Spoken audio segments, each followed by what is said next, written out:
सत श्री अकाल। तुसीं देख रहे हैं पंजाब मेल यूएसए टीवी। मैं वरुण कौर मान। खबरां दे बुलेटिन दे विच तुहाडा स्वागत। खबरां दे बुलेटिन दे sponsor realtor गुरजतिंदर Singh Randhawa.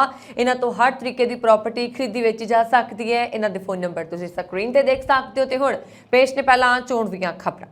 Delhi airport ते डोमैसटिक ट्रैवल दे विच वधिया लोकां दा रुझान, बैठण नूं नहीं मिल रहीआं कुर्सियां। टोरंटो पीयरसन एयरपोर्ट तो $20 मिलियन दा सोना होया चोरी। 30 दिनों के अंदर तोहव्वर राणा नूं भारत हवाले की करेगा अमेरिका। मुंबई हमले च सी इसकी अहम भूमिका। वर्जीनिया के स्कूलों के पढ़ाया जाएगा सिख धर्म। श्री हेमकुंड साहिब की यात्रा के लिए फौज के जवान संगत के लिए लांघा करनगे तैयार। एलन मस्क के स्पेस टूरिज्म मिशन नूं झटका। स्पेस एक्स के स्टारशिप रॉकेट च लॉन्चिंग तो बाद फटिया विस्फोट। भारतीय अमरीकी राधा अयंगर प्लंब बनी उप रखिया सकत्तर, सैनेट वालों अमेरिका च पुष्टि। ते हुणे ना खबरां दा विस्तार। अमेरिका कैनेडा सने देश विदेश दीआं होर बहुत सारियां खबरां।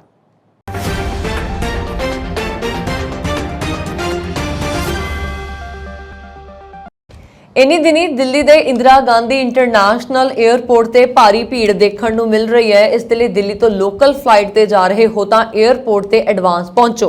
चैक इन और सिक्योरिटी से भी लंबियां लाइनां देखने को मिल रही ने। एयरपोर्ट से किते भीड़ भड़के और लंबे समय तक लाइनां च इंतजार करने दी शिकायतों के नाल कई एयरलाइंस ने एडवाइजरी भी जारी करके यात्रियों को घट्टो घट्ट 3.5 घंटे पहला एयरपोर्ट से पहुंचने के लिए कहा। एयरपोर्ट अंदर दाखिल होने समय भी 7 तो 10 मिनट लग रहे हैं। बैठण नूं कुर्सियां थोड़ियां पै रही ने। एयरपोर्ट के रेस्टोरेंट्स से भी काफ़ी भीड़ है। कारण यह है कि टर्मिनल छोटा है तो पैसेंजर ज़्यादा हो गए हैं। लोग लोकल ट्रैवल के लिए फ्लाइट्स नूं तवज्जो देण लगे ने। इस स्थिति का हवाला दिंदिआं सिविल एविएशन सिक्योरिटी के एक उच्च अधिकारी ने कहा कि दिल्ली के इंदिरा गांधी इंटरनेशनल हवाई अड्डे का सुरक्षा बुनियादी ढांचा समय के नाल फ्रीज हो गया है तो यात्रियों और उड़ाणों के वाधे के नाल तालमेल रखण दे विच असफल रहा है।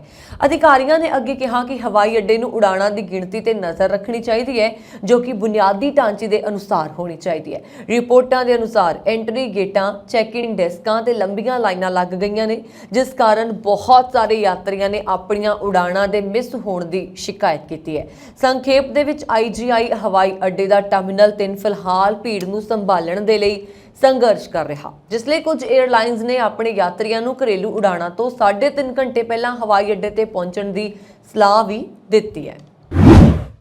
कैनेडा विखे टोरंटो के पीयरसन इंटरनेशनल एयरपोर्ट तो 2 करोड़ कनेडियन डॉलर तो वध की कीमत का सोना और होर वस्तुओं नाल भरिया एक कार्गो कंटेनर चोरी हो गया। अधिकारियों ने वीरवार को यह जानकारी दी। पील रीजनल पुलिस इंस्पैक्टर स्टीफन ने कहा कि सोमवार शाम को एक जहाज तो उतारे जाने तो बाद उच्च मुल वाला कंटेनर एक होल्डिंग एरिया की सहूलत से लिया गया सी। उन्होंने कहा कि आम प्रक्रिया के अनुसार जहाज को उतारिया गया सी और जहाज तो माल नूं एक होल्डिंग कार्गो सहूलत विच लिजाया गया। उन्होंने अगे दस्सिया कि कंटेनर दे विच एक उच्च कीमत वाली शिपमेंट सी।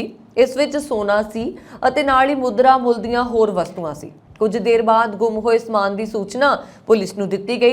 डुएस्टेन ने कहा कि असीं 3 दिन तो जांच कर रहे हैं, इसलिए साडे जांचकारां दा जिहड़ा है जांचकर्ता समान की भाल दे लई पूरी कोशिश कर रहे हैं। पुलिस ने होर वेरवे देण तो फिलहाल इनकार दिता। फिलहाल कोई गिरफ्तारी भी नहीं हुई है।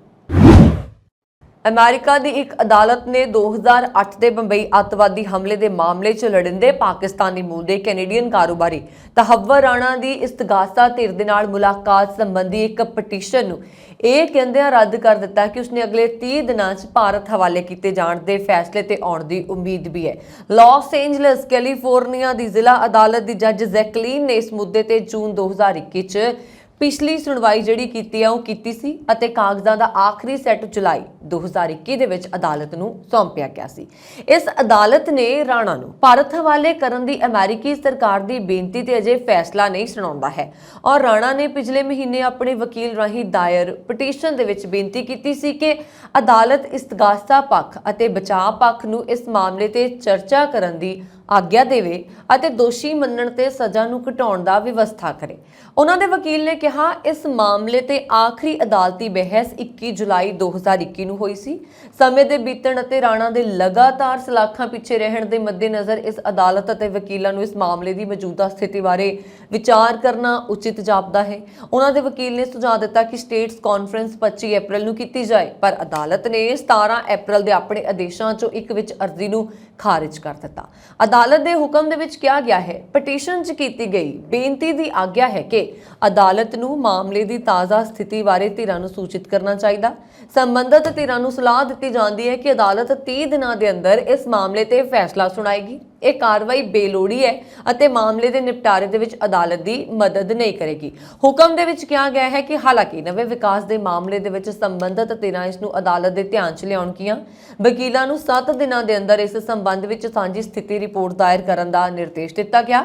ਅਦਾਲਤ ਦੇ ਵਿੱਚ ਸੁਣਵਾਈ ਦੌਰਾਨ ਸੰਘੀ ਵਕੀਲਾਂ ਨੇ ਦਲੀਲ ਦਿੱਤੀ ਕਿ ਰਾਣਾ ਨੂੰ ਪਤਾ ਸੀ ਕਿ ਉਸ ਦਾ ਬਚਪਨ ਦਾ ਦੋਸਤ ਡੇਵਿਡ ਕਾਲਮੈਨ ਹੈਡਲੀ ਲਸ਼ਕਰੇ ਤੌਇਬਾ ਦਾ ਮੈਂਬਰ ਸੀ। ਅਮਰੀਕਾ ਦੇ ਵਰਜੀਨੀਆ 'ਚ 10 ਲੱਖ ਤੋਂ ਵੱਧ ਵਿਦਿਆਰਥੀ ਹੁਣ ਆਪਣੇ ਸਕੂਲ ਦੀਆਂ ਪਾਠ ਪੁਸਤਕਾਂ ਤੋਂ ਸਿੱਖ ਧਰਮ ਬਾਰੇ ਜਾਣ ਸਕਣਗੇ, ਕਿਉਂਕਿ ਇਸ ਰਾਜ ਨੇ ਵੀਰਵਾਰ ਨੂੰ ਨਵੇਂ ਸਮਾਜਿਕ ਅਧਿਐਨ ਮਿਆਰਾਂ ਦੇ ਹੱਕ 'ਚ ਵੋਟ ਪਾਈ, ਜਿਸ ਤੋਂ ਬਾਅਦ ਸਿੱਖ ਧਰਮ ਨੂੰ ਪਹਿਲੀ ਵਾਰ ਸਕੂਲੀ ਪਾਠਕ੍ਰਮ ਦੇ ਵਿੱਚ ਸ਼ਾਮਲ ਕੀਤਾ ਜਾਏਗਾ।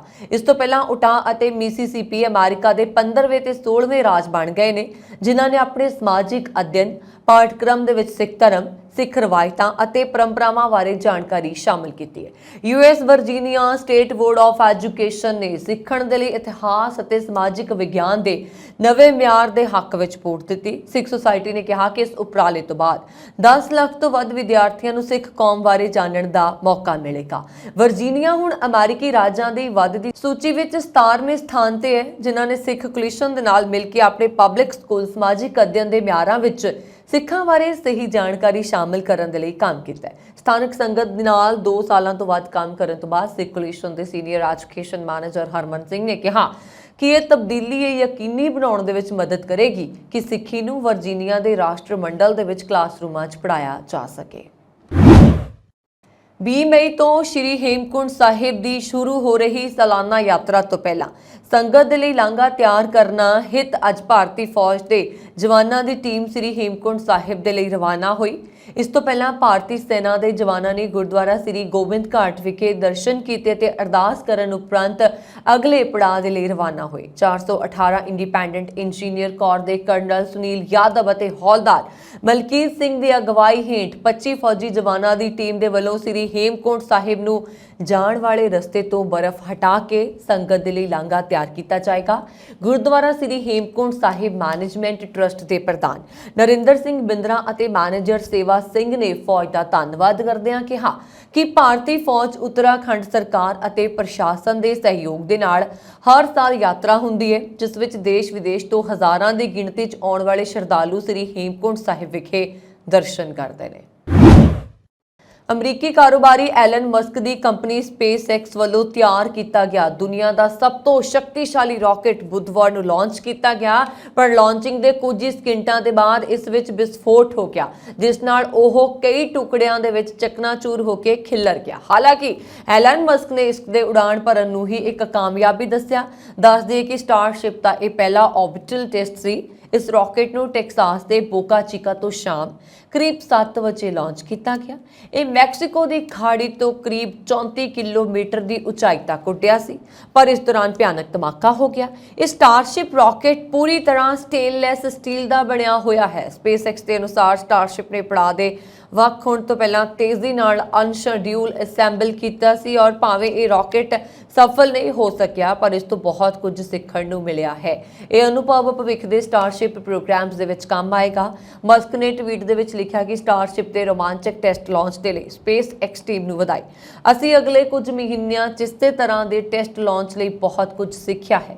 ਹਾਲਾਂਕਿ ਸੋਮਵਾਰ ਨੂੰ ਵੀ ਇਸ ਨੂੰ ਲਾਂਚ ਕਰਨ ਦੀ ਕੋਸ਼ਿਸ਼ ਕੀਤੀ ਗਈ ਸੀ, ਪਰ ਪ੍ਰੈਸ਼ਰ ਵਾਲਵ ਦੇ ਜਾਮ ਹੋਣ ਕਾਰਨ ਲਾਂਚਿੰਗ ਨੂੰ ਸਮੇਂ ਸਿਰ ਟਾਲ ਦਿੱਤਾ ਗਿਆ ਸੀ। ਭਾਰਤੀ ਅਮਰੀਕੀ ਰਾਧਾ ਆਇੰਗਰ ਪਲੰਬ ਨੂੰ ਉਪ ਰੱਖਿਆ ਸਕੱਤਰ ਨਿਯੁਕਤ ਕੀਤਾ ਗਿਆ ਹੈ। ਅਮਰੀਕੀ ਸੈਨੇਟ ਨੇ ਇਸ ਦੀ ਪੁਸ਼ਟੀ ਕੀਤੀ ਹੈ। ਸੈਨੇਟ ਨੇ deputy under secretary of defence Radha Iyengar Plumb ਲਈ VOTING ਕੀਤੀ। ਉਹ 68-30 ਦੇ ਵੋਟ ਨਾਲ ਜਿੱਤੇ। ਇਸ ਤੋਂ ਪਹਿਲਾਂ ਅਮਰੀਕੀ ਰਾਸ਼ਟਰਪਤੀ ਜੋ ਬਾਈਡਨ ਨੇ ਰਾਧਾ ਆਇੰਗਰ ਪਲੰਬ ਨੂੰ ਗ੍ਰਹਿਣ ਅਤੇ ਸਸਟੇਨਮੈਂਟ ਲਈ deputy under secretary of defence ਦੇ ਅਹੁਦੇ ਲਈ ਨਾਮਜ਼ਦ ਕੀਤਾ ਸੀ। ਉਹ ਵਰਤਮਾਨ ਦੇ ਵਿੱਚ ਰੱਖਿਆ ਦੇ ਡਿਪਟੀ ਸਕੱਤਰ ਦੇ ਚੀਫ ਆਫ ਸਟਾਫ ਵਜੋਂ ਸੇਵਾ ਨਿਭਾ ਰਹੇ ਨੇ ਅਤੇ ਜੂਨ 2022 ਚ ਪੈਂਟਾਗਨ ਦੇ ਚੋਟੀ ਦੇ ਅਹੁਦੇ ਦੇ ਲਈ ਨਾਮਜ਼ਦ ਕੀਤੇ ਗਏ ਸੀ। ਚੀਫ ਆਫ ਸਟਾਫ ਦੇ ਤੌਰ ਤੇ ਆਪਣੀ ਨਿਯੁਕਤੀ ਤੋਂ ਪਹਿਲਾਂ ਰਾਧਾ ਗੂਗਲ ਦੇ ਵਿੱਚ ਟਰਸਟ ਅਤੇ ਸੁਰੱਖਿਆ ਲਈ ਖੋਜ ਅਤੇ ਸੂਝ ਦੀ ਡਾਇਰੈਕਟਰ ਸਨ। ਵਪਾਰਕ ਵਿਸ਼ਲੇਸ਼ਣ, ਡਾਟਾ ਵਿਗਿਆਨ ਅਤੇ ਤਕਨੀਕੀ ਖੋਜ ਟੀਮਾਂ ਦੀ ਅਗਵਾਈ ਕਰਦੇ ਸਨ। ਉਹਨਾਂ ਨੇ ਫੇਸਬੁੱਕ ਦੇ ਨੀਤੀ ਵਿਸ਼ਲੇਸ਼ਣ ਦੇ ਗਲੋਬਲ ਮੁਖੀ ਵਜੋਂ ਵੀ ਕੰਮ ਕੀਤਾ। ਉਹਨਾਂ ਨੇ ਰੱਖਿਆ ਵਿਭਾਗ, ਊਰਜਾ ਮੰਤਰਾਲਾ ਅਤੇ ਵਾਈਟ ਹਾਊਸ ਦੀ ਰਾਸ਼ਟਰੀ ਸੁਰੱਖਿਆ ਕੌਂਸਲ ਦੇ ਵਿੱਚ ਰਾਸ਼ਟਰੀ ਸੁਰੱਖਿਆ ਮੁੱਦਿਆਂ ਦੇ ਕਈ ਸੀਨੀਅਰ ਅਹੁਦਿਆਂ ਤੇ ਵੀ ਕੰਮ ਕੀਤਾ ਹੈ। ਨਿਊਯਾਰਕ ਸ਼ਹਿਰ ਵਿੱਚ ਚੀਨ ਸਰਕਾਰ ਵੱਲੋਂ ਇੱਕ ਖੂਫੀਆ ਪੁਲਿਸ ਚੌਂਕੀ ਸਥਾਪਿਤ ਕਰਨ 'ਚ ਮਦਦ ਕਰਨ ਦੇ ਦੋਸ਼ ਵਿੱਚ 2 ਲੋਕਾਂ ਨੂੰ ਗ੍ਰਿਫਤਾਰ ਕੀਤਾ ਗਿਆ। ਨਾਲ ਹੀ ਚਾਈਨਾ ਦੇ ਰਾਸ਼ਟਰੀ ਪੁਲਿਸ ਬਲ ਦੇ 3 ਦਰਜਨ ਤੋਂ ਵੱਧ ਅਧਿਕਾਰੀਆਂ ਤੇ ਅਮਰੀਕਾ ਵਿੱਚ ਲੋਕਾਂ ਨੂੰ ਪਰੇਸ਼ਾਨ ਕਰਨ ਦੇ ਲਈ ਸੋਸ਼ਲ ਮੀਡੀਆ ਦੀ ਵਰਤੋਂ ਕਰਨ ਦਾ ਦੋਸ਼ ਲਗਾਇਆ ਗਿਆ ਹੈ। ਨਿਆਂ ਵਿਭਾਗ ਨੇ ਸੋਮਵਾਰ ਨੂੰ ਇਹ ਜਾਣਕਾਰੀ ਦਿੱਤੀ। ਨਿਆਂ ਵਿਭਾਗ ਦੇ ਅਨੁਸਾਰ ਚੌਂਕੀ ਸਥਾਪਿਤ ਕਰਨ ਦੇ ਦੋਸ਼ ਵਿੱਚ 2 ਵਿਅਕਤੀ, ਇੱਕ ਚੀਨੀ ਸਰਕਾਰੀ ਅਧਿਕਾਰੀ ਤੇ ਨਿਰਦੇਸ਼ ਅਤੇ ਨਿਯੰਤਰਣ ਹੇਠਾਂ ਕੰਮ ਕਰ ਰਹੇ ਸਨ ਅਤੇ ਜਾਂਚ ਬਾਰੇ ਪਤਾ ਲੱਗਣ ਤੋਂ ਬਾਅਦ ਉਹਨਾਂ ਨੇ ਉਸ ਅਧਿਕਾਰੀ ਨਾਲ ਸੰਪਰਕ ਬੰਦ ਕਰ ਦਿੱਤਾ।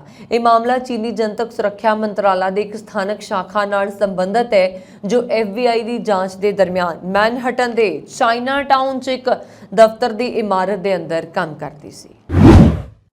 ਟੈਕਸਾਸ ਸਟੇਟ ਕੈਪੀਟਲ ਵਿਖੇ ਵਿਸਾਖੀ ਨੂੰ ਮਾਨਤਾ ਮਿਲਣ ਦੇ ਐਲਾਨ ਤੋਂ ਬਾਅਦ ਪ੍ਰੈਸ ਕਾਨਫਰੰਸ ਦੌਰਾਨ ਪੇਸ਼ਕਾਰੀ ਦਿੱਤੀ ਗਈ। ਇਹ ਇੱਕ ਇਤਿਹਾਸਕ ਪਲ ਸੀ ਕਿਉਂਕਿ ਪਹਿਲੀ ਵਾਰ ਸਿੱਖ ਮਹਿਮਾਨਾਂ ਦਾ ਇਸ ਤਰ੍ਹਾਂ ਸਨਮਾਨ ਕੀਤਾ ਗਿਆ। ਇਸ ਇਤਿਹਾਸਕ ਘਟਨਾ ਦੇ ਗਵਾਹ ਬਣਨ ਦੇ ਲਈ ਸਿੱਖਾਂ ਨੂੰ ਨਿੱਜੀ ਤੌਰ ਤੇ ਗੈਲਰੀ ਵਿੱਚ ਬੁਲਾਇਆ ਗਿਆ ਸੀ। ਉਹਨਾਂ ਘੋਸ਼ਣਾ ਪੱਤਰ ਪੜ੍ਹਦਿਆਂ ਵਿਸਾਖੀ ਦੀ ਮਹੱਤਤਾ ਤੇ ਇਸ ਤੋਂ ਬਾਅਦ ਵਿਧਾਨ ਸਭਾ ਦੁਆਰਾ ਖੜੇ ਹੋ ਕੇ ਤਾੜੀਆਂ ਮਾਰਦੇ ਹੋਏ ਦੇਖਿਆ।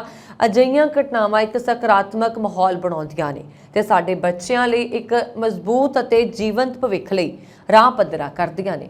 ਇਹ ਸਿੱਖ ਧਰਮ ਦੇ ਨਿਵੇਕਲੇ ਤੇ ਪ੍ਰਭੂ ਸੱਤਾ ਸਿਧਾਂਤਾਂ ਦੇ ਅਨੁਸਾਰ ਹੈ। ਯੂਨਾਈਟਿਡ ਸਿੱਖਸ ਦੇ ਇੱਕ ਡਾਇਰੈਕਟਰ ਨੇ ਉਹਨਾਂ ਲੋਕਾਂ ਦਾ ਧੰਨਵਾਦ ਕੀਤਾ ਜਿਨ੍ਹਾਂ ਨੇ ਪਹਿਲ ਕਦਮੀ ਕੀਤੀ ਅਤੇ ਮਾਨਤਾ ਦੇ ਇਸ ਫੈਸਲੇ ਦਾ ਐਲਾਨ ਕਰਨ ਦੇ ਲਈ ਕੰਮ ਕੀਤਾ। ਇਸ ਮੌਕੇ ਡਲਾਸ, ਹਿਊਸਟਨ, ਆਸਟਿਨ ਤੇ ਸੈਨ ਐਂਟੋਨੀਓ ਸਮੇਤ ਟੈਕਸਾਸ ਭਰ ਤੋਂ ਕਮਿਊਨਿਟੀ ਮੈਂਬਰ ਸ਼ਾਮਲ ਹੋਏ। ਅਮਰੀਕਾ ਦੇ ਸ਼ਹਿਰ ਸਿਆਟਲ ਵਿਖੇ ਲੜਕੀਆਂ ਦੇ ਹੋਏ ਸੁੰਦਰਤਾ ਮੁਕਾਬਲਿਆਂ 'ਚ ਕੈਨੇਡਾ ਦੇ ਬ੍ਰਿਟਿਸ਼ ਕੋਲੰਬੀਆ ਸੂਬੇ ਦੇ ਸ਼ਹਿਰ ਲੈਂਗਲੀ ਨਿਵਾਸੀ ਭਾਰਤੀ ਮੂਲ ਦੀ ਕੈਨੇਡੀਅਨ ਪੁਲਿਸ ਅਧਿਕਾਰੀ 24 ਸਾਲਾ ਦਿਵੰਸ਼ੀ ਬਿਆਸ ਮਿਸ ਇੰਟਰਨੈਸ਼ਨਲ ਅਮਰੀਕਾ 2023 ਚੁਣੀ ਗਈ ਹੈ। ਕੈਨੇਡੀਅਨ ਪੁਲਿਸ ਦੇ ਇਤਿਹਾਸ ਵਿੱਚ ਦਿਵੰਸ਼ੀ ਬਿਆਸ ਪਹਿਲੀ ਔਰਤ ਪੁਲਿਸ ਅਧਿਕਾਰੀ ਹੈ ਜਿਸ ਨੇ ਇਹ ਖਿਤਾਬ ਜਿੱਤਿਆ।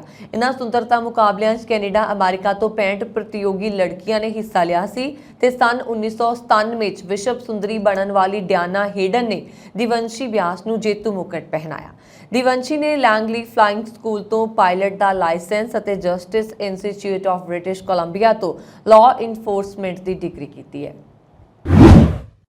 ਅਮਰੀਕਾ 'ਚ ਰਹਿਣ ਵਾਲੀ ਇੱਕ ਰੂਸੀ ਮੂਲ ਦੀ ਔਰਤ ਨੇ ਆਪਣੀ ਹਮਸ਼ਕਲ ਨੂੰ ਮਾਰਨ ਦੀ ਕੋਸ਼ਿਸ਼ ਕੀਤੀ। ਇਸ ਦੇ ਲਈ ਉਸ ਨੂੰ ਅਮਰੀਕੀ ਅਦਾਲਤ ਨੇ 21 ਸਾਲ ਦੀ ਸਜ਼ਾ ਸੁਣਾਈ ਹੈ। ਰਿਪੋਰਟ ਦੇ ਮੁਤਾਬਕ 47 ਸਾਲਾ ਵਿਕਟੋਰੀਆ ਨਾਸੀਰੋਵਾ ਨੇ ਨਿਊਯਾਰਕ ਵਿੱਚ ਰਹਿਣ ਵਾਲੀ ਆਪਣੀ ਹਮਸ਼ਕਲ ਵਰਗੀ ਓਲਗਾ ਸਵਿਕ ਦੇ ਚੀਜ਼ ਕੇਕ ਵਿੱਚ ਜ਼ਹਿਰ ਮਿਲਾ ਦਿੱਤਾ। ਕੁਈਨਜ਼ ਡਿਸਟ੍ਰਿਕਟ ਅਟਾਰਨੀ ਮੈਲਿੰਡਾ ਕੌਟਸ ਨੇ ਕਿਹਾ, ਵਿਕਟੋਰੀਆ ਅਤੇ ਓਲਗਾ ਦੋਵੇਂ ਰੂਸੀ ਮੂਲ ਦੀਆਂ ਨੇ। ਦੋਵਾਂ ਦੀ ਚਮੜੀ ਦਾ ਰੰਗ, ਵਾਲਾਂ ਦਾ ਰੰਗ ਕਦ ਇੱਕੋ ਜਿਹਾ ਹੈ। ਵਿਕਟੋਰੀਆ ਨੇ ਆਪਣੇ ਫਾਇਦੇ ਲਈ ਓਲਗਾ ਦੀ ਪਛਾਣ ਚੋਰੀ ਕਰਨ ਦੀ ਕੋਸ਼ਿਸ਼ ਕੀਤੀ ਅਤੇ ਉਸ ਨੂੰ ਜ਼ਹਿਰ ਦੇ ਦਿੱਤਾ। ਇਹ ਸਾਰਾ ਮਾਮਲਾ 2016 ਦਾ ਹੈ। ਉਦੋਂ ਓਲਗਾ ਵਿਕਟੋਰੀਆ ਦੀ ਵਿਟੀਸ਼ੀਅਨ ਸੀ ਔਰ ਦੋਵੇਂ ਬਹੁਤ ਚੰਗੀਆਂ ਦੋਸਤ ਸੀ ਅਤੇ ਅਕਸਰ ਰੂਸੀ ਵਿੱਚ ਗੱਲਾਂ ਕਰਦੀਆਂ ਸਨ। 28 ਅਗਸਤ 2016 ਨੂੰ ਵਿਕਟੋਰੀਆ ਨੇ ਓਲਗਾ ਦੇ ਚੀਜ਼ ਕੇਕ ਵਿੱਚ ਜ਼ਹਿਰ ਦੇ ਦਿੱਤਾ। ਇਸ ਨੂੰ ਖਾਣ ਤੋਂ ਬਾਅਦ ਉਹ ਬੇਹੋਸ਼ ਹੋ ਗਈ। ਰਿਪੋਰਟਾਂ ਦੇ ਮੁਤਾਬਕ ਉਸ ਦੀ ਹਾਲਤ ਇਸ ਹੱਦ ਤੱਕ ਵਿਗੜ ਗਈ ਕਿ ਉਸ ਨੂੰ ਦਿਲ ਦਾ ਦੌਰਾ ਪੈ ਸਕਦਾ ਹੈ। ਇਸ ਤੋਂ ਬਾਅਦ ਵਿਕਟੋਰੀਆ ਨੇ ਓਲਗਾ ਦਾ ਪਾਸਪੋਰਟ, ਵਰਕ ਪਰਮਿਟ ਅਤੇ ਹੋਰ ਜ਼ਰੂਰੀ ਦਸਤਾਵੇਜ਼ ਚੋਰੀ ਕਰ ਲਏ ਅਤੇ ਫਰਾਰ ਹੋ ਗਈ। ਓਲਗਾ ਦੇ ਇੱਕ ਦੋਸਤ ਨੇ ਦੱਸਿਆ, ਜਦੋਂ ਉਹ ਅਗਲੇ ਦਿਨ ਉਸਦੇ ਘਰ ਪਹੁੰਚਿਆ ਤਾਂ ਓਲਗਾ ਬੇਹੋਸ਼ ਪਈ ਮਿਲੀ। ਉਸਦੇ ਕੱਪੜੇ ਵੀ ਬਦਲੇ ਹੋਏ ਸਨ। ਇੰਨਾ ਹੀ ਨਹੀਂ, ਉਸਦੇ ਆਲੇ ਦੁਆਲੇ ਨਸ਼ੀਲੀਆਂ ਗੋਲੀਆਂ ਖਿਲਰੀਆਂ ਹੋਈਆਂ ਸਨ। ਇੱਥੇ ਅਜਿਹਾ ਵਿਖਾਉਣ ਦੀ ਕੋਸ਼ਿਸ਼ ਕੀਤੀ ਗਈ ਜਿਵੇਂ ਓਲਗਾ ਨੇ ਖੁਦਕੁਸ਼ੀ ਕਰਨ ਦੀ ਕੋਸ਼ਿਸ਼ ਕੀਤੀ ਹੋਵੇ। ਇਸ ਤੋਂ ਬਾਅਦ ਉਸ ਨੂੰ ਹਸਪਤਾਲ ਲਿਜਾਇਆ ਗਿਆ। ਵਾਪਸ ਆਉਣ ਤੇ ਓਲਗਾ ਨੇ ਦੱਸਿਆ ਕਿ ਉਸ ਦਾ US ਵਰਕ ਪਰਮਿਟ, ਯੂਕਰੇਨੀ ਪਾਸਪੋਰਟ, ਗਹਿਣੇ ਅਤੇ ਕੁਝ ਨਕਦੀ ਉਸ ਦੇ ਘਰੋਂ ਚੋਰੀ ਹੋ ਗਈ ਹੈ। ਇਸ ਮਾਮਲੇ ਦੇ ਵਿੱਚ ਵਿਕਟੋਰੀਆ ਨੂੰ ਫੈਬਰੂਅਰੀ 2023 'ਚ ਕਤਲ ਦੀ ਕੋਸ਼ਿਸ਼ ਦਾ ਦੋਸ਼ੀ ਠਹਿਰਾਇਆ ਗਿਆ ਸੀ। ਇਸ ਦੇ ਨਾਲ ਹੀ 2015 'ਚ ਇੰਟਰਪੋਲ ਨੇ ਵਿਕਟੋਰੀਆ ਖਿਲਾਫ ਰੈੱਡ ਨੋਟਿਸ ਜਾਰੀ ਕੀਤਾ। ਉਸਨੇ 2014 'ਚ ਰੂਸ ਵਿੱਚ ਇੱਕ ਔਰਤ ਦਾ ਕਤਲ ਕੀਤਾ। ਔਰਤ ਦੇ ਘਰ ਵੀ ਚੋਰੀ ਹੋ ਗਈ। ਇੰਨਾ ਨਹੀਂ, ਉਸ ਤੇ ਡੇਟਿੰਗ ਸਾਈਟ ਰਾਹੀਂ ਮਿਲੇ ਵਿਅਕਤੀਆਂ ਨੂੰ ਡਰੱਗਸ ਦੇ ਕੇ ਲੁੱਟਣ ਦਾ ਵੀ ਦੋਸ਼ ਹੈ। ਅਮਰੀਕਾ ਦੇ ਇੱਕ ਸੀਨੀਅਰ ਕਮਾਂਡਰ ਨੇ ਕਿਹਾ ਕਿ ਭਾਰਤ ਅਤੇ ਅਮਰੀਕਾ ਚਾਈਨਾ ਤੋਂ ਸਮਾਨ ਸੁਰੱਖਿਆ ਚੁਣੌਤੀਆਂ ਦਾ ਸਾਹਮਣਾ ਕਰ ਰਹੇ ਨੇ। ਉਹਨਾਂ ਨੇ ਕਿਹਾ ਕਿ ਆਪਣੀ ਉੱਤਰੀ ਸਰਹੱਦ ਦੀ ਸੁਰੱਖਿਆ 'ਚ ਜੁਟੇ ਭਾਰਤ ਨੂੰ ਵਾਈਡਨ ਪ੍ਰਸ਼ਾਸਨ ਨਾ ਕੇਵਲ ਠੰਡ ਲਈ ਜ਼ਰੂਰੀ ਸਮਾਨ ਉਪਲਬਧ ਕਰਵਾ ਕੇ ਸਹਾਇਤਾ ਪਹੁੰਚਾ ਰਿਹਾ, ਸਗੋਂ ਉਹ ਉਸ ਨੂੰ ਆਪਣਾ ਉਦਯੋਗਿਕ ਆਧਾਰ ਵਿਕਸਿਤ ਕਰਨ ਦੀਆਂ ਉਸ ਦੀਆਂ ਕੋਸ਼ਿਸ਼ਾਂ 'ਚ ਵੀ ਮਦਦ ਕਰ ਰਿਹਾ। ਅਮਰੀਕਾ ਦੀ ਹਿੰਦ ਪ੍ਰਸ਼ਾਂਤ ਕਮਾਨ ਦੇ ਕਮਾਂਡਰ ਐਡਮਿਰਲ ਜੌਨ ਨੇ ਹਿੰਦ ਪ੍ਰਸ਼ਾਂਤ ਰਾਸ਼ਟਰੀ ਸੁਰੱਖਿਆ ਚੁਣੌਤੀਆਂ ਨੂੰ ਲੈ ਕੇ ਪ੍ਰਤੀਨਿਧਤ ਸਭਾ ਦੀਆਂ ਹਥਿਆਰਬੰਦ ਸੇਵਾਵਾਂ ਕਮੇਟੀ ਨੂੰ ਦੱਸਿਆ ਕਿ ਅਸੀਂ ਭਾਰਤ ਦੇ ਨਾਲ ਆਪਣੀ ਸਾਂਝੇਦਾਰੀ ਨੂੰ ਮਹੱਤਵ ਦਿੰਦੇ ਹਾਂ ਅਤੇ ਸਮੇਂ ਦੇ ਨਾਲ ਅਸੀਂ ਇਸ ਨੂੰ ਵਧਾ ਰਹੇ ਹਾਂ ਅਤੇ ਢੇਰ ਸਾਰਾ ਕੁਝ ਕਰ ਰਹੇ ਹਾਂ। ਉਹਨਾਂ ਦੇ ਸਾਹਮਣੇ ਵੀ ਉਹੀ ਸੁਰੱਖਿਆ ਚੁਣੌਤੀਆਂ ਹੈ। ਪਹਿਲੀ ਸੁਰੱਖਿਆ ਚੁਣੌਤੀ ਹੈ ਜਿਨ੍ਹਾਂ ਦਾ ਸਾਹਮਣਾ ਅਸੀਂ ਕਰਦੇ ਹਾਂ ਅਤੇ ਵਕਾਏ ਇਹ ਉਹਨਾਂ ਦੀ ਉੱਤਰੀ ਸੀਮਾ ਤੇ ਇਹ ਸਮੱਸਿਆ ਹੈ। ਉਹਨਾਂ ਨੇ ਕਿਹਾ ਕਿ ਦੁਨੀਆ ਦੇ ਸਭ ਤੋਂ ਲੋਕਤੰਤਰ ਹੋਣ ਦੇ ਨਾਤੇ ਸਾਡੇ ਨਾਲ ਕੰਮ ਕਰਨ ਦੀ ਇੱਛਾ ਵੀ ਹੈ। ਸਾਡੇ ਸਮਾਨ ਕੀਮਤੀ ਨੇ ਔਰ ਸਾਲਾਂ ਤੋਂ ਸਾਡੇ ਵਿਚਾਲੇ ਦੋਸਤਾਨਾ ਸੰਬੰਧ ਨੇ। ਮੈਂ ਆਪਣੇ ਭਾਰਤੀ ਬਰਾਬਰ ਜਨਰਲ ਚੌਹਾਨ ਨੂੰ ਹਾਲ ਹੀ 'ਚ ਰਾਇਸੀਨਾ ਦੇ ਦੌਰਾਨ ਮਿਲਿਆ ਸੀ। ਮੈਂ ਪਿਛਲੇ 2 ਸਾਲਾਂ ਤੋਂ 5 ਵਾਰ ਭਾਰਤ ਜਾ ਚੁੱਕਾ ਹਾਂ। ਟਵਿੱਟਰ ਬਲੂ ਟਿਕ ਮਾਈਕਰੋ ਬਲੌਗਿੰਗ ਸਾਈਟ ਟਵਿੱਟਰ ਦੇ CEO ਐਲਾਨ ਮਸਕ ਨੇ ਆਪਣੀ ਘੋਸ਼ਣਾ ਦੇ ਅਨੁਸਾਰ ਵਿਰਾਸਤੀ ਪ੍ਰਮਾਣਿਤ ਖਾਤੇ ਤੇ ਬਲੂ ਟਿਕਸ ਨੂੰ ਹਟਾ ਦਿੱਤਾ, ਜਿਸ ਕਾਰਨ ਕਾਂਗਰਸ ਨੇਤਾ ਰਾਹੁਲ ਗਾਂਧੀ, ਯੂਪੀ ਦੇ CM ਯੋਗੀ ਆਦਿੱਤਿਆਨਾਥ, ਦਿੱਲੀ ਦੇ CM ਅਰਵਿੰਦ ਕੇਜਰੀਵਾਲ, ਕ੍ਰਿਕਟਰ ਵਿਰਾਟ ਕੋਹਲੀ, ਅਭਿਨੇਤਾ ਸ਼ਾਹਰੁਖ ਖਾਨ ਸਮੇਤ ਕਈ ਉੱਘੀਆਂ ਹਸਤੀਆਂ ਦੇ ਨੀਲੇ ਨਿਸ਼ਾਨ ਹਟਾ ਦਿੱਤੇ ਗਏ ਨੇ। ਟਵਿੱਟਰ ਦੇ ਨਵੇਂ ਨਿਯਮ ਦੇ ਮੁਤਾਬਕ ਹੁਣ ਉਹਨਾਂ ਨੂੰ ਪਲੇਟਫਾਰਮ ਸਿਰਫ ਉਹਨਾਂ ਲੋਕਾਂ ਨੂੰ ਬਲੂ ਚੈੱਕ ਮਾਰਕ ਦੇਗਾ ਜੋ ਟਵਿੱਟਰ ਬਲੂ ਲਈ ਭੁਗਤਾਨ ਕਰਦੇ ਨੇ। ਕੰਪਨੀ ਦੇ ਮਾਲਕ ਐਲਾਨ ਮਸਕ ਨੇ ਕਈ ਮਹੀਨੇ ਪਹਿਲਾਂ ਇਹ ਐਲਾਨ ਕੀਤਾ। ਉਹਨਾਂ ਨੇ ਕਿਹਾ ਕਿ 20 ਅਪ੍ਰੈਲ ਤੋਂ ਬਾਅਦ ਉਹਨਾਂ ਖਾਤਿਆਂ ਤੋਂ ਬਲੂ ਟਿਕ ਹਟਾ ਦਿੱਤਾ ਜਾਏਗਾ ਜਿਨ੍ਹਾਂ ਨੇ ਪੇਡ ਸਬਸਕ੍ਰਿਪਸ਼ਨ ਨਹੀਂ ਲਿਆ। ਉਸਨੇ ਜ਼ੋਰ ਦੇ ਕੇ ਕਿਹਾ ਕਿ ਜੇਕਰ ਬਲੂ ਟਿਕ ਦੀ ਲੋੜ ਹੈ ਤਾਂ ਇਸ ਲਈ ਮਹੀਨਾਵਾਰ ਚਾਰजेस ਦੇਣਾ ਪਏਗਾ। 1 ਅਪ੍ਰੈਲ ਨੂੰ ਹਟਾਇਆ ਜਾਣਾ ਸੀ ਬਲੂ ਟਿਕ। ਜੀ ਹਾਂ, ਟਵਿੱਟਰ ਨੇ 31 ਮਾਰਚ ਨੂੰ ਘੋਸ਼ਣਾ ਕੀਤੀ ਸੀ ਕਿ ਆਉਣ ਵਾਲੇ ਦਿਨਾਂ ਵਿੱਚ ਉਸ ਦੀ ਕੰਪਨੀ ਪੁਰਾਤਨ ਵੈਰੀਫਾਈਡ ਖਾਤੇ ਤੋਂ ਬਲੂ ਟਿਕ ਨੂੰ ਹਟਾ ਦੇਗੀ, ਪਰ ਕੁਝ ਤਕਨੀਕੀ ਕਾਰਨਾਂ ਕਰਕੇ ਉਹ ਬਲੂ ਟਿਕ ਨੂੰ ਨਹੀਂ ਹਟਾ ਸਕਿਆ। ਪਰ ਬਾਅਦ ਵਿੱਚ ਆਪਣੇ ਇੱਕ ਟਵੀਟ ਵਿੱਚ ਮਸਕ ਨੇ ਕਿਹਾ ਸੀ 20 ਅਪ੍ਰੈਲ ਤੋਂ ਟਵਿੱਟਰ ਤੋਂ ਵਿਰਾਸਤੀ ਤਸਦੀਕ ਖਾਤੇ ਦੇ ਸਾਹਮਣੇ ਨੀਲੇ ਰੰਗ ਦਾ ਨਿਸ਼ਾਨਾ ਹਟਾ ਦਿੱਤਾ ਜਾਏਗਾ। ਲੋਕਾਂ ਦਾ ਵੀ ਪ੍ਰਤੀਕਿਰਮ ਆਇਆ। ਹਾਲਾਂਕਿ ਖਬਰ ਲਿਖੇ ਜਾਣ ਤੱਕ ਭਾਰਤ ਦੇ ਕਿਸੇ ਵੀ ਸੈਲੀਬ੍ਰਿਟੀ ਨੇ ਆਪਣੇ ਬਲੂ ਟਿਕ ਨੂੰ ਹਟਾਉਣ ਤੇ ਕੋਈ ਟਿੱਪਣੀ ਨਹੀਂ ਕੀਤੀ ਸੀ, ਜਦਕਿ ਅਮਰੀਕੀ ਸੰਗੀਤਕਾਰ ਡੋਜ਼ਾ ਕੈਟ ਨੇ ਆਪਣਾ ਨੀਲਾ ਨਿਸ਼ਾਨ ਗਵਾਉਣ ਤੋਂ ਬਾਅਦ ਟਵੀਟ ਕੀਤਾ, ਬਲੂ ਟਿਕ ਹਟਾਉਣ ਦਾ ਮਤਲਬ ਹੈ ਕਿ ਤੁਸੀਂ ਹਾਰਨ ਵਾਲੇ ਹੋ ਅਤੇ ਤੁਸੀਂ ਨਿਰਾਸ਼ ਹੋ ਅਤੇ ਤੁਸੀਂ ਮਸ਼ਹੂਰ ਲੋਕਾਂ ਤੋਂ ਪ੍ਰਮਾਣਿਕਤਾ ਲਈ ਬੇਤਾਬ ਹੋ। ਟਵਿੱਟਰ ਕਈ ਮੀਡੀਆ ਸੰਗਠਨਾਂ ਦੇ ਨਾਲ ਇਸ ਹੱਦ ਤੱਕ ਲੇਬਲ ਤੇ ਸੀ ਕਿ US ਅਦਾਲਤ NPR ਨੇ ਘੋਸ਼ਣਾ ਕੀਤੀ ਕਿ ਉਸਨੇ ਮਾਈਕਰੋ ਬਲੌਗਿੰਗ ਪਲੇਟਫਾਰਮ ਨੂੰ ਇਸ ਦੇ ਸਰਕਾਰੀ ਫੰਡਡ ਮੀਡੀਆ ਟੈਗ ਤੇ ਛੱਡ ਦਿੱਤਾ। ਐਲਨ ਮਸਕ ਦੀ ਅਗਵਾਈ ਵਾਲੀ ਸੋਸ਼ਲ ਮੀਡੀਆ ਕੰਪਨੀ ਹੁਣ ਸੰਭਾਵੀ ਨਫ਼ਰਤ ਭਰੇ ਟਵੀਟਸ ਦੀ ਪਛਾਣ ਕਰਨ ਲਈ ਨਵੇਂ ਲੇਬਲ ਤਿਆਰ ਕਰ ਰਹੀ ਹੈ। ਕੰਪਨੀ ਨੇ ਕਿਹਾ ਕਿ ਉਹ ਜਲਦੀ ਉਲੰਘਣਾ ਕਰਨ ਵਾਲੇ ਟਵੀਟਸ ਤੇ ਜਨਤਕ ਤੌਰ ਤੇ ਦਿਖਾਈ ਦੇਣ ਵਾਲੇ ਲੇਬਲ ਸ਼ਾਮਲ ਕਰੇਗੀ। ਇਹ ਨਵਾਂ ਪੱਧਰ ਉਪਭੋਗਤਾ ਨੂੰ ਦੱਸੇਗਾ ਕਿ ਅਸੀਂ ਉਹਨਾਂ ਦੀ ਦਿੱਖ ਨੂੰ ਸੀਮਿਤ ਕਰ ਦਿੱਤਾ ਹੈ। ਟਵਿੱਟਰ ਨੇ ਕਿਹਾ ਕਿ ਨਵੇਂ ਲੇਬਲ ਦੀ ਪਾਰਦਰਸ਼ਤਾ ਵਿੱਚ ਮੋਟੇ ਤੌਰ ਤੇ 2 ਤਰ੍ਹਾਂ ਦੇ ਲੇਬਲ ਹੋਣਗੇ, ਲੇਖਕ ਲੇਬਲ ਅਤੇ ਦਰਸ਼ਕ ਲੇਬਲ। ਇਹ ਲੇਬਲ ਪ੍ਰਦਰਸ਼ਿਤ ਕਰਨਗੇ ਕਿ ਕਿਸ ਟਵੀਟ ਨੇ ਟਵੀਟ ਲੇਖਕ ਅਤੇ ਟਵਿੱਟਰ ਦੇ ਦੂਜੇ ਉਪਭੋਗਤਾਵਾਂ ਦੋਵਾਂ ਲਈ ਸੰਭਾਵੀ ਤੌਰ ਤੇ ਨੀਤੀ ਦੀ ਉਲੰਘਣਾ ਕੀਤੀ ਹੈ। ਵਰਤਮਾਨ ਵਿੱਚ ਇਹ ਲੇਬਲ ਕੇਵਲ ਉਹਨਾਂ ਟਵੀਟਸ ਤੇ ਲਾਗੂ ਹੁੰਦੇ ਨੇ ਜੋ ਸੰਭਾਵੀ ਤੌਰ ਤੇ ਟਵਿੱਟਰ ਦੀ ਨਫ਼ਰਤ ਭਰੀ ਆਚਰਣ ਨੀਤੀ ਦੀ ਉਲੰਘਣਾ ਕਰਦੇ ਨੇ। ਲੇਬਲ ਕੀਤੀ ਸਮੱਗਰੀ ਵਿੱਚ ਕੋਈ ਵਿਗਿਆਪਨ ਨਹੀਂ ਹੋਣਗੇ। ਟਵਿੱਟਰ ਨੇ ਇਹ ਵੀ ਘੋਸ਼ਣਾ ਕੀਤੀ ਕਿ ਜੇਕਰ ਉਸਨੇ ਆਪਣੀ ਨੀਤੀ ਦੀ ਉਲੰਘਣਾ ਕਰਨ ਲਈ ਕਿਸੇ ਟਵੀਟ ਨੂੰ ਲੇਬਲ ਕੀਤਾ ਹੈ ਤਾਂ ਉਸ ਟਵੀਟ ਦੇ ਲੇਖਕ ਨੂੰ ਲੱਗਦਾ ਹੈ ਕਿ ਉਹਨਾਂ ਦੇ ਟਵੀਟ ਨੂੰ ਗਲਤ ਤਰੀਕੇ ਨਾਲ ਸੀਮਿਤ ਕੀਤਾ ਗਿਆ ਹੈ, ਉਹ ਜਵਾਬ ਦੇਣ ਦੇ ਯੋਗ ਹੋਣਗੇ। ਇਸ ਤੋਂ ਇਲਾਵਾ ਫੀਡਬੈਕ ਜਮ੍ਹਾਂ ਕਰਨਾ ਇਸ ਗੱਲ ਦੀ ਗਾਰੰਟੀ ਨਹੀਂ ਦਿੰਦਾ ਕਿ ਲੇਖਕਾਂ ਨੂੰ ਜਵਾਬ ਮਿਲੇਗਾ ਜਾਂ ਲੇਬਲ ਕੀਤੇ ਟਵੀਟਸ ਤੱਕ ਪਹੁੰਚ ਨੂੰ ਬਹਾਲ ਕੀਤਾ ਜਾਏਗਾ। ਕੰਪਨੀ ਨੇ ਕਿਹਾ ਕਿ ਇਸ ਸਮੇਂ ਉਹ ਦਿਸ਼ਾ ਵਿੱਚ ਕੰਮ ਚੱਲ ਰਿਹਾ ਹੈ। ਪੰਜਾਬੀ ਵਿੱਚ ਹਰਮਨ ਸਿੰਘ ਦੀ supreme court judicial law clerk ਵਜੋਂ ਨਿਯੁਕਤੀ ਹੋਈ ਹੈ। ਉਹ ਪਹਿਲੇ ਸਿੱਖ ਨੇ ਜੋ ਇਸ ਅਹੁਦੇ ਉੱਪਰ ਨਿਯੁਕਤ ਹੋਏ ਨੇ। ਉਹ ਸੁਪਰੀਮ ਕੋਰਟ ਦੇ ਜਸਟਿਸ ਸੋਨੀਆ ਲਈ ਕੰਮ ਕਰਨਗੇ।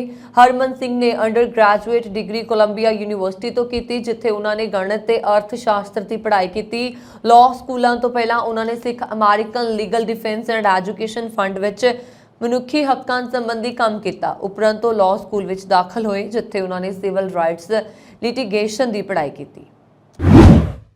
ਅਮਰੀਕਾ ਦੇ ਮੇਨ ਰਾਜ ਦੇ ਛੋਟੇ ਜਿਹੇ ਕਸਬੇ ਵਾਰਡਨ ਦੇ ਪੋਰਟਲੈਂਡ ਖੇਤਰ 'ਚ ਬੀਤੇ ਦਿਨ ਆਪਣੇ ਮਾਪਿਆਂ ਸਮੇਤ 4 ਹੱਤਿਆਵਾਂ ਕਰਨ ਉਪਰੰਤ ਇੰਟਰਸਟੇਟ ਮਾਰਗ ਦੇ ਉੱਪਰ ਜਾ ਰਹੇ ਵਾਹਨਾਂ ਤੇ ਗੋਲੀਬਾਰੀ ਕਰਕੇ 3 ਜਾਣਿਆਂ ਨੂੰ ਜ਼ਖਮੀ ਕਰਨ ਦੇ ਮਾਮਲੇ 'ਚ ਪੁਲਿਸ ਦੇ ਵੱਲੋਂ ਸ਼ੱਕੀ ਦੋਸ਼ੀ ਜੋਸਫ ਨੂੰ ਗ੍ਰਿਫਤਾਰ ਕਰਨ ਦੀ ਖਬਰ ਹੈ। ਪੁਲਿਸ ਦਾ ਕਹਿਣਾ ਹੈ ਕਿ ਵਾਰਡਨ ਦੇ ਇੱਕ ਘਰ 'ਚੋਂ 4 ਲਾਸ਼ਾਂ ਬਰਾਮਦ ਕਰਨ ਦੇ ਕੁਝ ਘੰਟਿਆਂ ਬਾਅਦ ਹੀ ਸ਼ੱਕੀ ਦੋਸ਼ੀ ਨੂੰ गिरफ्तार कर लिया गया। पुलिस के अनुसार इटोन ने अपना गुनाह कबूल कर लिया। उस विरुद्ध आरंभ च 4 हत्यावां दे दोष आयद किए गए ने। बाद विच होर दोष भी आयद किए जा सकते हैं। Maine state police colonel Bill ने कहा कि वो जांच कर रहे हैं कि यह कांड क्यों वापरिया। पुलिस ने मृतकों की पछाण शक्की दोषी के माता पिता सिनिथिया ते डेविड अते उन्हां दे मित्र जुड़े रॉबर्ट ते पीटी ईगर वजों की है। ਕੈਨੇਡਾ ਵਿੱਚ 1,55,000 ਤੋਂ ਵੱਧ ਜਨਤਕ ਖੇਤਰ ਦੇ ਕਰਮਚਾਰੀਆਂ ਨੇ ਫੈਡਰਲ ਸਰਕਾਰ ਨਾਲ ਤਨਖਾਹ ਸਮਝੌਤੇ ਤੇ ਪਹੁੰਚਣ ਦੇ ਵਿੱਚ ਅਸਫਲ ਰਹਿਣ ਤੋਂ ਬਾਅਦ ਹੜਤਾਲ ਸ਼ੁਰੂ ਕਰ ਦਿੱਤੀ ਹੈ। ਇਹ ਗਰਮੀਆਂ ਦੀ ਯਾਤਰਾ ਦੇ ਸੀਜ਼ਨ ਤੋਂ ਪਹਿਲਾਂ ਟੈਕਸ ਫਾਈਲਿੰਗ ਅਤੇ ਪਾਸਪੋਰਟ ਸੇਵਾਵਾਂ ਨੂੰ ਪ੍ਰਭਾਵਿਤ ਕਰੇਗਾ। Public service alliance of Canada union ਨੇ ਕਿਹਾ ਕਿ ਇਕਰਾਰਨਾਮੇ ਦੀ ਗੱਲਬਾਤ ਜਾਰੀ ਰਹੇਗੀ, ਕਿਉਂਕਿ ਉਸਨੇ ਖਜ਼ਾਨਾ ਬੋਰਡ ਅਤੇ ਕੈਨੇਡਾ ਰੈਵਨਿਊ ਏਜੰਸੀ ਲਈ ਕੰਮ ਕਰਨ ਵਾਲੇ ਆਪਣੇ ਮੈਂਬਰਾਂ ਨੂੰ ਅੱਧੀ ਰਾਤ ਨੂੰ ਹੜਤਾਲ ਦੀ ਕਾਰਵਾਈ ਸ਼ੁਰੂ ਕਰਨ ਲਈ ਕਿਹਾ। यूनियन अनुसार उन्हां वल्लों 250 तो वध थावां ते प्रदर्शन किए जाणगे।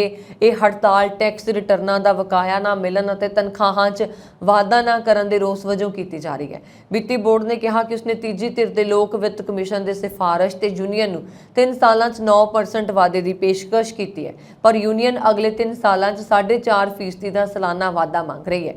दस दईए कि पब्लिक सर्विस अलायंस अते कैनेडा सरकार विचाले अप्रैल के शुरुआत विच गलबात शुरू हुई सी, पर समस्यावां दा कोई हल नहीं निकलिया। सारियां पार्टियां वल्लों कीते गए जोरदार समर्थन तो बाद फैडरल सरकार दा ग्रोसरी रिबेट बिल ते प्रोविंसां ते टैरेटरीज़ नूं अर्जेंट हैल्थ केयर फंडिंग संबंधी बिल पैंदी सट्टे पास कर दिता गया। बुधवार नूं यह बिल हाउस ऑफ कॉमन्स दे सारे पड़ावां विचों पास हो गया। मार्च विच पेश किए गए इस bill cost of living relief act नूं ते जल्द तो जल्द पास करन ते एमपीएस वल्लों कोई कसर नहीं छड्डी गई। इस तो भाव है कि हुण यह बिल जल्द ही कानून का रूप ले लेगा। इस दौरान बिल C46 तहत federal provincial fiscal arrangement act which सोध की गई ताकि अपने हैल्थ केयर सिस्टम्स नूं ली उत्ते लियाउण दे लई प्रोविंसां ते टैरेटरीज़ नूं फंड मुहैया करवाए जा सकण। इस तहत कैनेडा हैल्थ ट्रांसफर राही प्रोविंसां ते टैरेटरीज़ नूं $2 बिलियन दे फंड मुहैया करवाए जाणगे। इस तहत 11 मिलियन घट ते दरमियानी आमदन वाले कैनेडियंस नूं $2.5 बिलियन ग्रोसरी रिबेट वजों दिते जाणगे। इन्हां नूं ग्रोसरी स्टोर्स उत्ते खर्च करना ही शरत नहीं होएगी।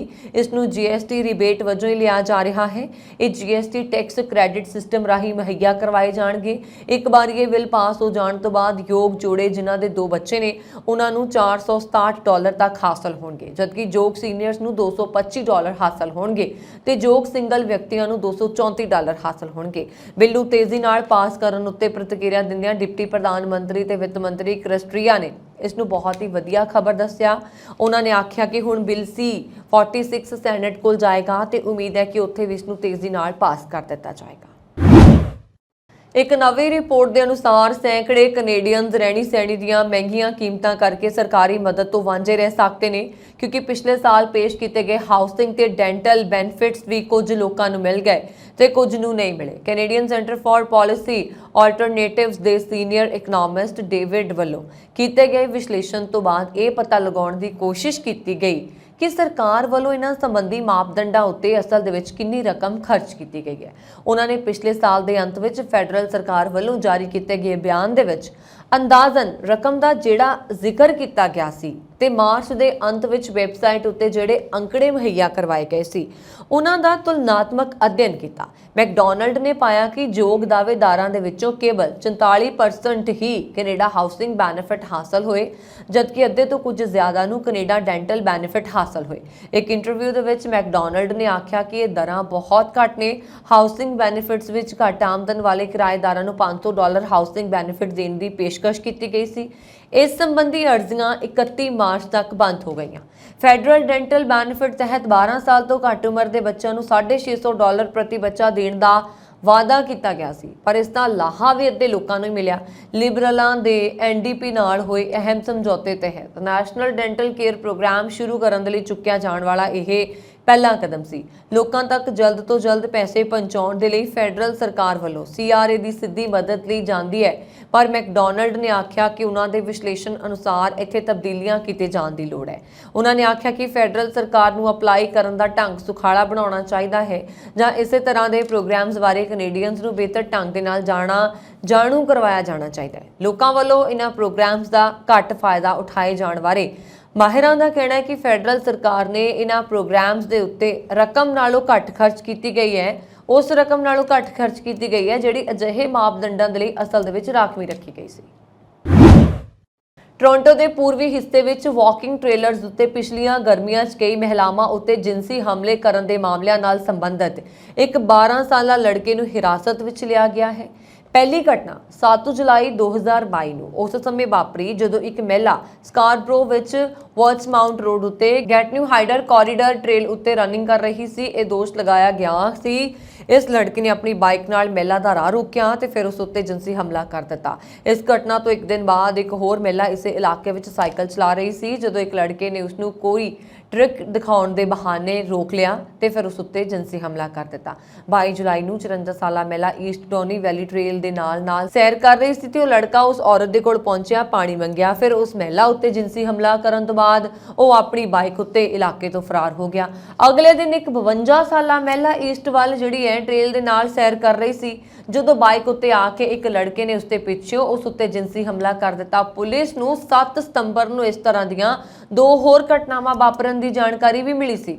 2 ਮਹਿਲਾਵਾਂ ਨੇ ਦੱਸਿਆ ਕਿ ਇੱਕ 22 ਸਵਾਰ ਲੜਕੇ ਨੇ ਪਿੱਛੇ ਆ ਕੇ ਉਹਨਾਂ ਉੱਤੇ ਜਿਨਸੀ ਹਮਲਾ ਕੀਤਾ। ਪੁਲਿਸ ਨੇ ਦੱਸਿਆ ਕਿ ਜਿਸ ਸਮੇਂ 5 ਘਟਨਾਵਾਂ ਵਾਪਰੀਆਂ ਉਸ ਸਮੇਂ ਉਹ 11 ਸਾਲਾਂ ਦਾ ਹੀ ਸੀ ਤੇ ਇਸ ਲਈ ਉਸ ਨੂੰ ਮੁਜਰਮਾਨਾ ਢੰਗ ਨਾਲ ਚਾਰਜ ਨਹੀਂ ਸੀ ਕੀਤਾ ਜਾ ਸਕਦਾ। ਉਸ ਨੂੰ ਬਾਅਦ ਵਿੱਚ ਅਦਾਲਤ ਵਿੱਚ ਪੇਸ਼ ਕੀਤਾ ਜਾਏਗਾ। ਯੂਥ ਕ੍ਰਿਮੀਨਲ ਜਸਟਿਸ ਐਕਟ ਤਹਿਤ ਉਸ ਨੂੰ ਪਛਾਣ ਉਸ ਦੀ ਜਾਰੀ ਨਹੀਂ ਕੀਤੀ ਜਾ ਸਕਦੀ। ਇਹ ਸਨ ਹੁਣ ਤੱਕ ਦੀਆਂ ਖਬਰਾਂ। ਮੈਨੂੰ ਵਰੁਣ ਕੌਰ ਮਾਨ ਨੂੰ ਦਿਵਾ ਗਿਆ। ਹੋਰ ਖਬਰਾਂ ਦੇ ਲਈ ਸਾਡਾ YouTube ਚੈਨਲ ਪੰਜਾਬ ਮੇਲ USA TV ਜ਼ਰੂਰ ਸਬਸਕ੍ਰਾਈਬ ਕਰੋ ਜੀ। ਸ਼ੁਕਰੀਆ। ਸਤਿ ਸ਼੍ਰੀ ਅਕਾਲ।